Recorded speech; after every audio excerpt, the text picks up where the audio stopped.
د نیوز پری چینل لیدونکو سلام، ستړي مشه، وخت مو په خیر. پام وکړئ ورته زه خبر ته چې همدا شیبه مو ترلاسه کړ. درنو دوستانو، یوه یادونه کوم چې خاص موږ خبرونه مو خوښیږي او یا کوم وړاندیزونه نیوکې لرئ، هیله ده چې موږ سره ستاسې هغه وړاندیزونه نیوکې په کمنټونو کې شریکې کړئ. نو د نن سهار تر ټولو مهم خبر ده چې د ولسمشر لومړي مرستیال امرالله صالح په تازه څرګندونو کې ویلي چې د دوحې تړون په رسمیت نه پیژني او افغان حکومت کوم هرکلی هم نه دی ترې کړی.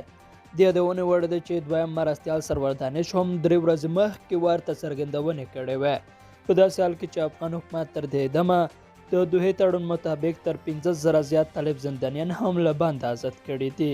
نو لیدونکو، دغه و د نن ورځې مهم خبر چې امرالله صالح په خپلو تازه څرګندونو کې ویلي چې د دوحې تړون په رسمیت نه پیژني او افغان حکومت کوم هرکلی هم نه دی ترې کړی.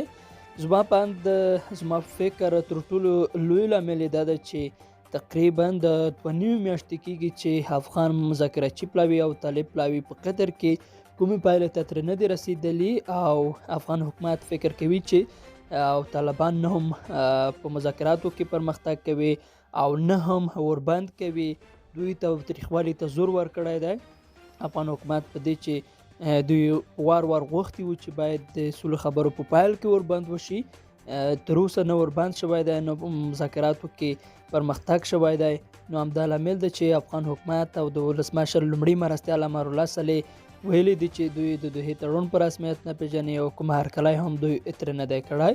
دې ته ورته د ولسمشر دویم مرستیال هم داسې څرګندونې کړې وې چې د دوحې تړون د رسمیت نه پیژندلو په اړه وی چې دوی ویلي دي چې د دوحې تړون مطابق چې په دوحه کې کوم تړون د امریکا او طالب ترمنځ شوی وو، 15,000 طالبان باید افغان حکومت خوشي کړي. سره د دې چې افغان حکومت 15,000 طالب بندیان خوشي کړل، بیا هم دمغسې په مذاکراتو کې افغان سوله کې پرمختګ نه دی شوی او نه ورسره څنګ کې وربند شوی دی.